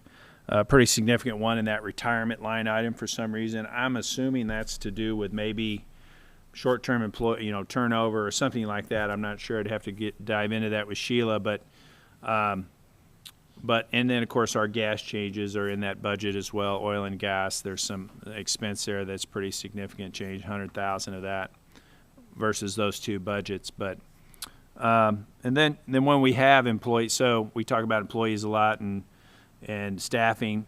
So transit is somewhat of a high turnover area for the city. They have us, so we're working at almost a 12-hour day with one shift of people. So that implies that you have a window. You may have to take a long break. Now you get some split shift differential in your hourly pay, but it's not. You almost have to be available 12 hours a day to work at transit, and as a bus driver. So that makes it a little difficult on people and with families or kids or whatever as well. So our long-term employees tend to be a little bit older in transit. Maybe they pass the family stage, and they tend to like the split shift sometimes. So, so we do have a high number of turnover, and that leads to we still have to drive the buses. So maybe we have to call you back from your long break, and then that turns into overtime for that particular person. So, it's a difficult. Our guy Jerry Stegman is over operations there and does a great job of managing that and working with the employees through that. But it would be difficult to do. Talk a little bit about the subsidy. 1.2 million this year, in that they do still pay an admin charge, even though a good chunk of that's the subsidy from the general fund. So the net's right at $1 million, just a little under. Pink sheet wise, we typically do those through the grant process, like the lift, etc. Even though it's going in CM, that would still flow through transit folks. And so they're not. I don't have any in here. Or if we were to get a bus, that we can do mid-year things here with our matching money and when grants become available. The problem with our buses, if you're reading articles, this is a national problem, just not just ours, is that you go to order a bus. Well, there's none available. You can't get them, or it takes several years out, and so the grant expires, and we got to re-up the grant and go through all the paperwork again. But we just can't get the buses in. So we have our Handy Wheels buses. We're in need of, I don't know how many of those now, but several. Yeah, and they have a life cycle with MoDOT on this grant process. So it's a pass. It's a little bit of a challenge with our central maintenance folks doing a lot of work on them and keeping them running. But luckily we have full staff there to keep those things running. Again, working through that facility plan through transit, and once that gets done, we'll come back on that. But that's kind of all I had about transit, unless there's any questions. Councilman Spencer. So I see a member of the transit committee here. Has there been any discussion on fee structure from our? For ridership? Correct. Not yet. Okay. Not to raise it. So that's the committee's recommendation? No. Oh, okay. We haven't had that discussion. Oh, okay. Okay. You anticipate doing that while we're still in this process, or? Probably. We have a meeting coming up at the end of the month. Okay. Thank you. Thank you. And a follow-up question. We did get a grant for 1 or 2 new buses? We've gotten a grant for several Mark, you can help me out on this since you're here. We've got a grant for several Handy Wheels buses that I think remain unfulfilled, as well as a hybrid type bus that I'm not sure of the status of that. It takes a long time to get it anyway. Right. Buses are at least 18 months out, if not, excuse me, if not more. Those are on those hybrid buses. On the Handy Wheels buses, the paratransit buses, unfortunately, they're just not available. Manufacturers give allocations to, meaning chassis manufacturers give allocations to the vehicle manufacturers that modify the buses for paratransit use. They've really cut back on their allocation because of chip shortages, and also because they can make a lot more money running them through the retail channels than they do through buses, which are essentially a wholesale transaction. So the situation is, we've got grants for buses, we've got dollars to spend on buses, but we can't procure buses. And as a result, we're patching them together. Some have extensive rust. It's not easy to weld rust, but our folks do a great job at central maintenance and keeping us going.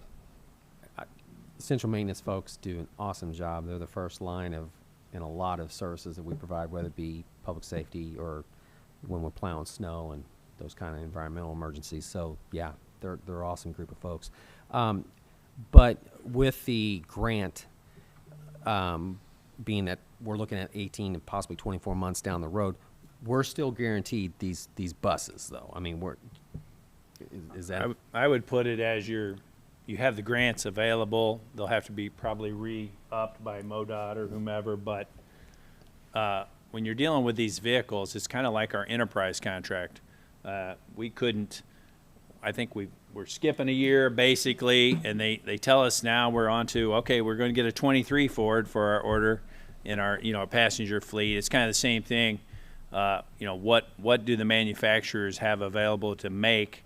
And we'll eventually get them once all this shakes out, but how long is that going to take? Nobody really knows. And it's kind of like that aftermarket part thing that we talked when I was talking with the supervisor the other day, Sean, is, the manufacturers, they were much more willing to make parts in the last maybe 4 or 5 year models of vehicles because, they're selling those. They can make money off those parts.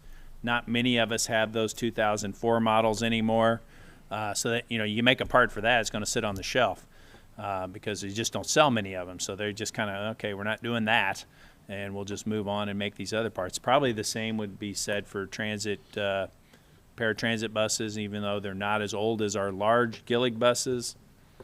How many people actually buy those parts? So we're kind of using aftermarket and just making things work there. So it's a problem. It's just not our problem. It's everybody's got this problem. Yeah, sure. If I could add. Yeah. If I could add to that, one advantage of the enterprise contract is they're very in tune to the vehicle market. And the chip shortage, what they're hearing in the industry is that that's going to blend into 24 to 25. So it gives us an idea of where we are. I mean, how far back we've gotten in this. And as Mark said, there, we can order a fleet-sized truck. It might take us 6 months to a year to get. You order a King Ranch, you get it right away because they make a whole lot more money on that vehicle. Thank you. Great. Thank you. And as Councilman Fitzwater.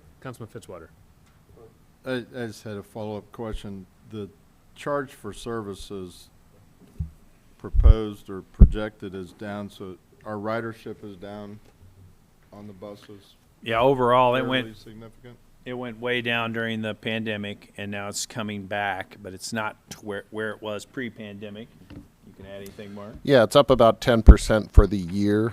We suffered a significant loss during the pandemic. Paratransit ridership has actually come roaring back. The fixed routes are slowly coming back they are coming back, but at a much slower rate. I just think we're just going to need to continue to figure this out as we move forward. I don't think anybody around the table is under the impression it is going to pay for itself or pay a significant piece, but the gap is widening. I know Councilman Deacon proposed a way, hopefully, to get more people on the buses. I mean, it was a great discussion, and we decided to go a different direction, but we're going to have to figure out a way to get more people on the buses. Certainly an important topic. And as Councilman Spencer mentioned a few moments ago, we are fortunate to have with us tonight Angela Hirsch, Chair of the Public Transit Advisory Committee. And I know public comment is not until a little bit farther on in the agenda, but if you'd like, you are welcome to come up to the table and share any comments that you might have regarding this topic.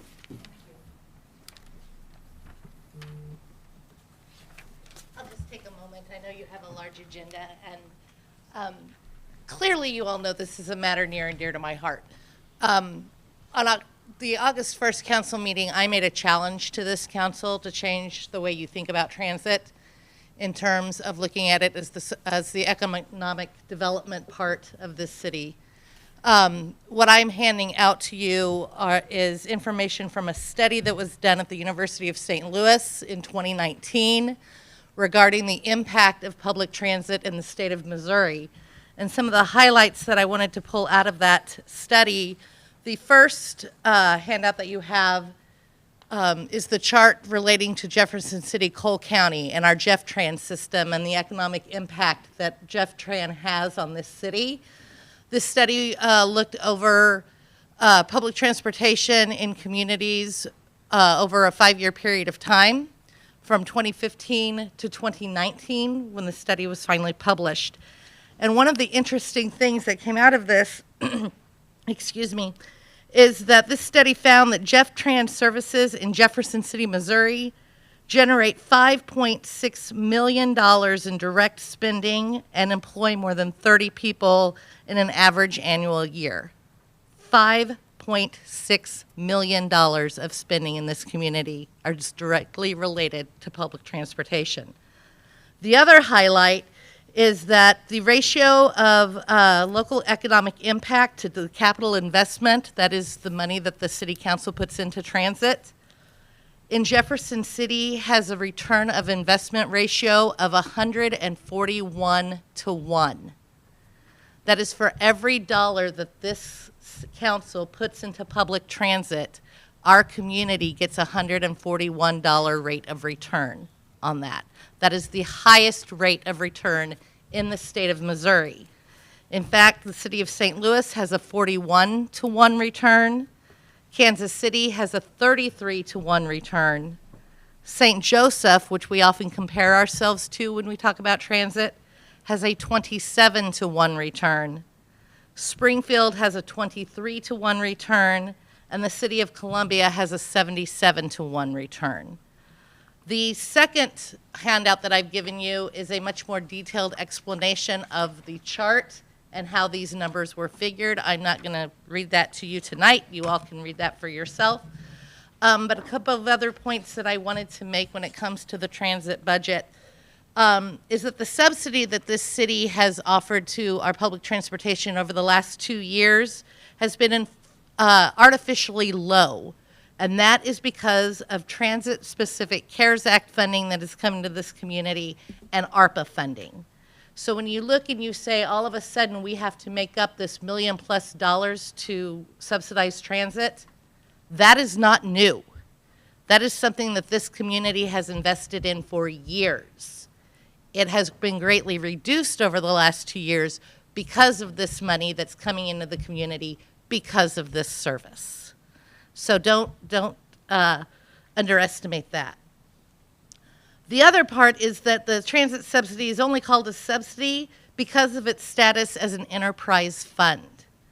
And when you look at the other departments in the city that are not enterprise funds, they're actually 100% subsidized as opposed to transit in this community. And transit brings more money into the community than any other subsidized fund. In the city council meeting on August 15th, Councilman Fitzwater, you complimented staff for leveraging other resources and pairing them with city funds. That's exactly what transit does for this community. People ride public transit for one of 2 reasons, either to spend money or to make money, period. It doesn't matter if they're going to work, if they are going shopping, if they are going to a medical appointment, if they are going for some other sort of service. They're using it to either make money or to spend money. That's important in a community like ours. JeffTran services, again, I want to stress, have generated more than $5 million in direct spending in this community over a 5-year period of time. And that spending triggers a multiplier effect that goes into detail in the handout that I gave you of more than $6 million of economic activity in our city. And I really hope that when you look at the impact, the economic impact that this service has on our city, not just on the day-to-day lives of the citizens that depend on it, but on our city as a whole, you'll see what a valuable investment it is.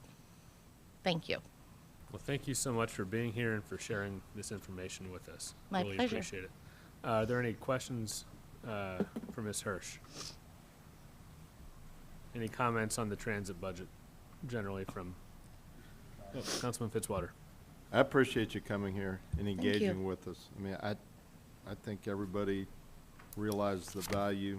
I mean, we have to watch the dollars, but it is more than just the dollars, and I appreciate you engaging. The more we engage in a discussion, the better we can make a decision that benefits everybody. So thanks Thank for you. being here. Appreciate it. Thank you. Any other questions or comments on the transit budget or for Ms. Hirsch? Thank you so much for being Thank with you us very tonight. much. Moving on to the wastewater budget. Yes, and this is the last. It's 3 budgets, but I talk about it as one in this one page on page 248 where it starts. So, in a nutshell, wastewater is an enterprise fund again, not without the subsidy or it supports itself through rates. The revenue is about $12 million a year that we take in. And new rates are taking effect every year for the next 7, or we're probably about down to 6 now. Bond payments are a little over about $4.5 million almost out of that budget. And then our operations that pays our staff and buys the vehicles, et cetera, that does all this work, treats the waste, is about half of that, about $6.3 million. So we have in Sheila, I went to Sheila's 5-year model, fund balance unrestricted, $3.4 million, so a nice fund balance there, a cushion, if you will. Of course, these facilities are heavily regulated. There's always challenges with that could arise, whether it's new equipment or just if we have an issue dealing with regulators and et cetera. That's always can be challenging in wastewater, and we've had that happen in the past. It's been more than 10 years now, I believe, since we've had issues like that. Anyway, and then we have additional restricted funds because of the bond covenants as well. So the expenses seem to be are a little bit variable when it comes to wastewater. A lot of it is because of capital. You might have to buy a flusher truck. Well, that's well over $300,000 or something like that. But you don't have to do that every year. Then there, this regulatory expenses that come up. So the pink sheets in here have all been funded in accordance with our equipment plan. So we try to, as a vehicle gets a certain age, try to cycle it through and keep up with that in wastewater. And out of that $605,000 in that pink sheets, we have some pipe rehab for $225,000 as well. And so that's another major capital expense there. But we're hopeful to piggyback that on if we were to get this stormwater contract. So what happens with wastewater and stormwater? Anytime we do a pipelining contract, we try to do one larger one and do some stormwater and some wastewater at the same time, just for economy of scale. So some major things that are coming up in 23 that we know about. We've also submitted for an ARPA grant through DNR here, a little less here, but for relief sewer. I think we talked about this just the other day at one of our agendas, but we started the design contract at the last council agenda. That's what it was, for a $1.5 million grant request. And then, of course, we have some major bond projects coming up, and we have capacity, I believe I can't remember the number now, 44 million, I want to say, of bond projects that's been approved, but we know we're having a major biosolids plant upgrade at the wastewater plant across the river. That was originally estimated $11 million, so like anything, it's probably going to be a little more than that. But we're in the intended use plan for DNR to loan us low interest money for these things. And if you remember, that's probably less than 1%. I'm not sure where it's hovering right now, but again, that's subsidized through some of this ARPA and various CARES Act or whatever it is money they're coming up with. So they subsidize that grant program and the revolving loan program to make it a little more robust so that we can also get a project in there. Westview Pump Station, something else we're working on. Pretty major upgrade needed there. And again, it was in the intended use plan through DNR. That just means they intend to loan us that money when we get to the right point in the right year, so it meets all their criteria. Be happy to answer any questions. Of course, there's other things that always come up through wastewater, but that's some of the highlights. Be happy to answer some questions. Thank you, Mr. Marash. Any questions on the wastewater budget? Councilman Spencer. Yes, it's been, I think we've discussed this before. Do we have any intentions of opening up what I call the waste drop-off at the treatment plant for like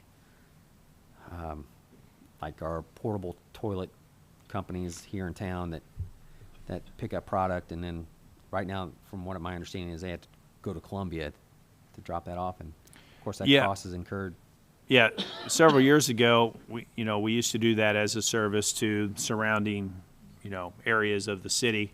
If you're in the city, more than likely you're fully sewered. There might be one or two here or there, but we did it as more or less a service. It probably did cost the ratepayers some money to operate that. Well, I know it did. Our equipment did get old. We also had a regulatory issue arise out of, we believe, from that offering that service. And one of the things about our plant, it's a little smaller than maybe a Springfield or a Columbia plant or something like that. And so the ability to, I hate to use the word dilute, but I will, but that's really not your, we don't want to create that as our solution there, obviously. But, we have a lower volume so that the risk goes up. And when we had an issue, we spent considerable money. I'm not sure who was on the council at the time, but we spent considerable money dealing with that. And so we had to shut that down, and then our equipment, needs upgraded there anyway.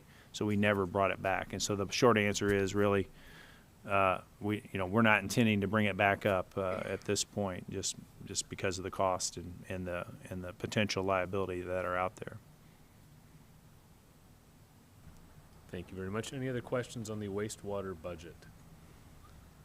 Seeing One thing none. I will mention, Mr. you Marsh. often hear, there's probably, if you, on the wastewater side of things, there's some discussion maybe in the community about some other communities that are a little further out trying to tap into our work with Jefferson City to be their waste treatment provider.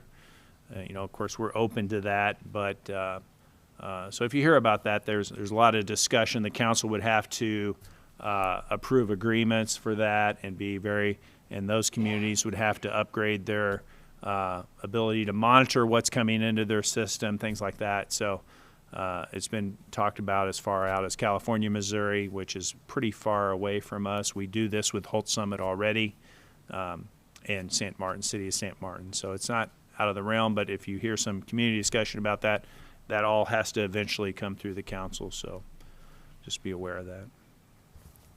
Great information. Thank you. Any other comments or questions on the wastewater budget? That is it for tonight's scheduled departmental budget presentations. Now we can engage in some committee discussion of the budget, not simply limited to the departments that we heard from tonight, but certainly those are freshest in our minds. Any comments, questions, general discussion from the committee on the budget?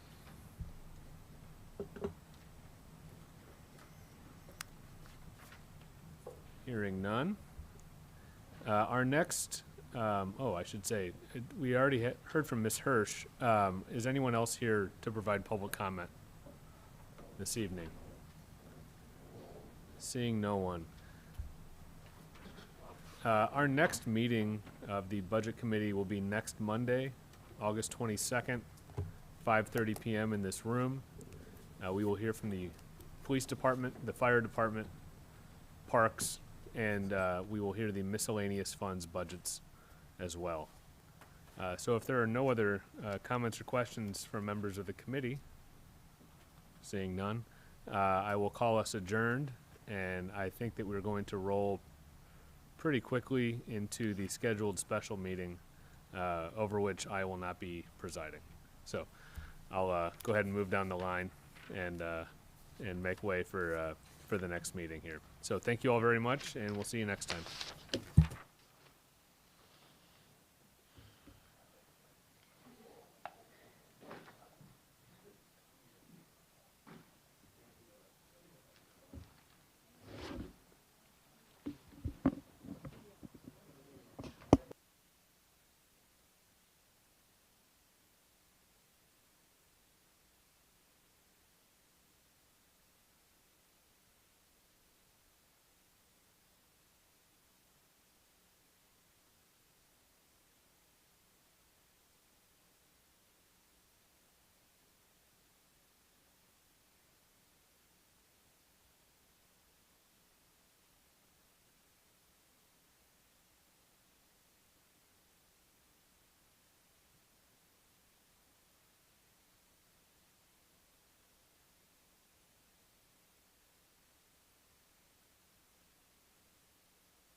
Okay. Oh, I forgot. Do these work? Yeah, they do work.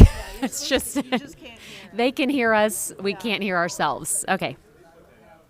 All right. I will call to order the Thursday, August 18th, 2022 special city council meeting. Mrs. Donaldson, roll call, please. Deacon. Here. Fitzwater. Present. Hensley. Present. Kimna. Lester. Here. Schreiber. Present. Spencer. Here. Spicer. Ward. Wiseman. Present.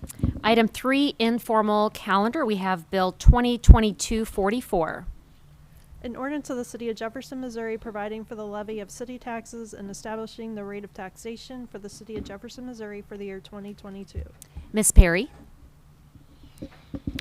Yes, this bill was to introduce the rate of taxation for property tax. Currently, the property tax is 0.46 cents for the general fund and 0.961 for firemen's retirement. State statute requires that cities establish their property tax rates on an annual basis, and these rates are computed based upon charges in the assessed valuation and also in inflation calculated with CPI index. The initial information is prepared by the county, and the calculations are verified by the Missouri State Auditor's Office. The proposed FY23 budget has been prepared with the same rate as the current fiscal year, so that the proposed rate would stay the same. Again, the 46 cents for the general fund and 9.61 cents for firemen's retirement rate. I'd be happy to answer any questions. Thank you. Any questions? Councilman Hensley? Madam Mayor, this may be a formality at this point, but I would like to remove this item from the informal calendar for discussion and action this evening. Okay, the sponsor has removed it off the informal calendar, so any discussion or questions for Ms. Perry or council discussion? Councilman Spencer? So just for clarification, what was stated at our council meeting this week, it is my understanding that the narrative here is if we lower the property tax rate, do a voluntary reduction, that we may not be able to get that ceiling back to that level. Correct. You may not be able to return to the level that you're at today. And when you say may, that's hinged on? It's determined by assessed valuations and CPI index. So until those assessed valuations are done for the next year, 23 calendar year, we would not be able to determine what the tax ceiling is. That typically comes from county figures on assessed valuations and the CPI index. So if we were to take a voluntary reduction this year's tax rate for 2022 rate setting, the voluntary reduced rate would follow you forward and be used to start the calculation for next year's rate. It plays into your calculation for the following year's rate. Again, because it's based on assessed valuations, which can change, and it's based on CPI index, which, as I'm sure everyone is aware, has changed drastically over the last year. That also comes into play. So I can't tell you what the ceiling would drop to if we take a voluntary reduction this year. I can't, at this point, determine what it would drop to in the calendar year 2023. If we were to take a voluntary reduction next year, the voluntary reduction, because it's an odd year, the voluntary reduction would automatically drop off, and the ceiling, instead of the voluntary reduced rate, would be used to start the 2024 calculation. I believe that's correct, yes. Okay. So maybe 2023 would be a better year to potentially look at offering this as a proposal. That would be my assumption.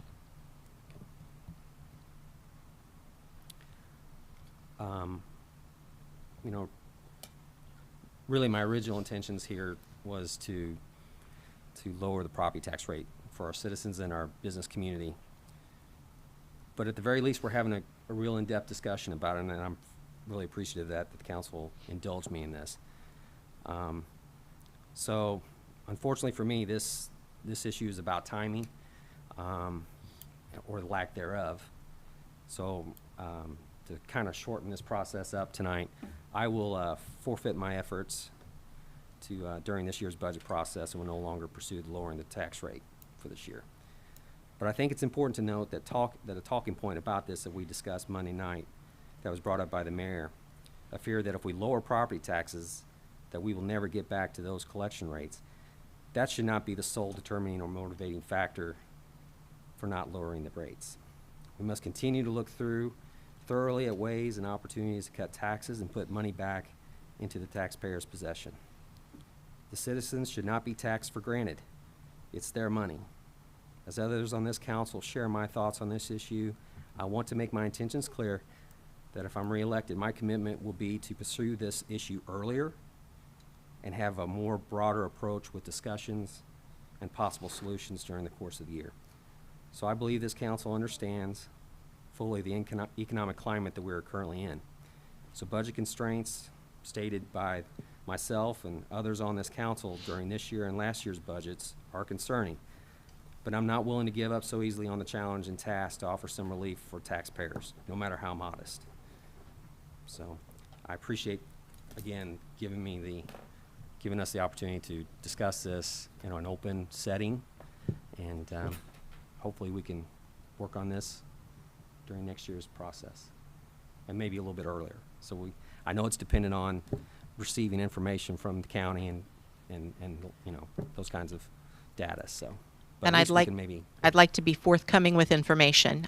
We posted public notice hearings that we were unable to use current information from the Callaway County office.